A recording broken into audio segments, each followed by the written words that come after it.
You know how sometimes you wonder about all the money flowing between countries, how it all works. Yeah, absolutely. It's like this big global web of transactions. Well, today on the Deep Dive, we're going to try and get a handle on a really key concept that helps explain that. Exactly. We're diving into the balance of payments.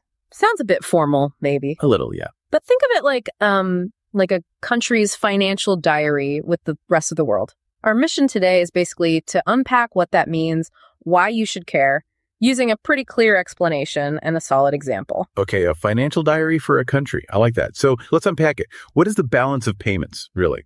Well, at its core, it's a record, a really comprehensive one. Okay. It tracks pretty much all the economic dealings between one country and, well, everyone else. Wow. Over a set time, usually a year. So everything, like buying and selling goods. That's definitely part of it, but it's broader. It also includes things like, financial stuff, investments, crossing borders, loans, that kind of thing. Ah, okay. So not just physical stuff changing hands. Exactly. It gives you that wide angle view of all the economic interactions. Got it.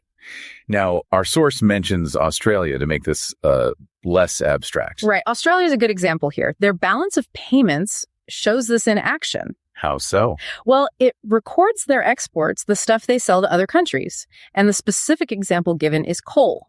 Australia is selling coal to China. Okay, so coal going out to China, that's logged in this balance of payments record. Precisely. That represents money or value flowing into Australia. Right, makes sense. And then on the flip side, it also tracks imports, the stuff Australia buys from other countries. Okay, like what?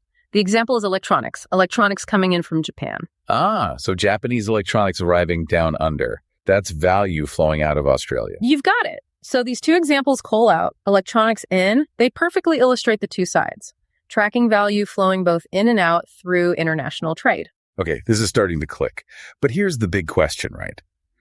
Why should you, listening now, care about Australia's balance of payments, or any country's for that matter? What's the takeaway? That's the crucial part. Understanding this balance gives you real insights. It tells you a lot about a country's economic health. How healthy it is? Yeah, like how much it relies on trade, who its major trading partners are.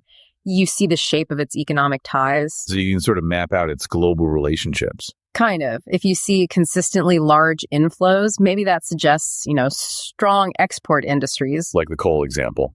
Right. And if you see persistent outflows for imports, maybe that points to a reliance on foreign goods like the electronics.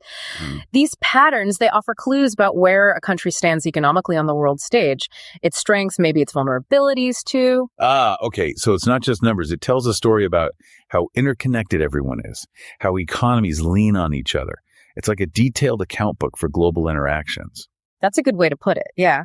And what's really interesting, though, our source doesn't dig deep into this, is that the books don't always, perfectly balance day to day. Meaning more money might flow in than out, or vice versa. Exactly.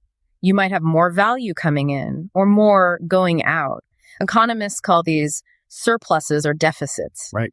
And just tracking these flows, even without the deep dive into surplus deficit theory here, lets analysts and governments see trends and understand what might be driving the economy. Okay, so bring this all together after our deep dive. What's the main thing you should remember? I think the key takeaway is that the balance of payments is this comprehensive snapshot.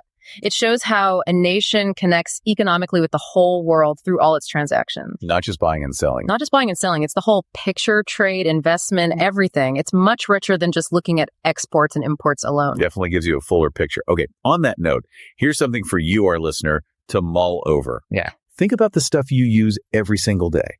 Your phone, maybe your car, the food you eat, your clothes. Where did they actually come from? Good question. How do all those international steps, getting raw materials, manufacturing, shipping, how do they feed into the balance of payments for all the different countries involved? It really shows you how tangled up this whole global economy is, all reflected in this one concept. A truly interconnected world, absolutely.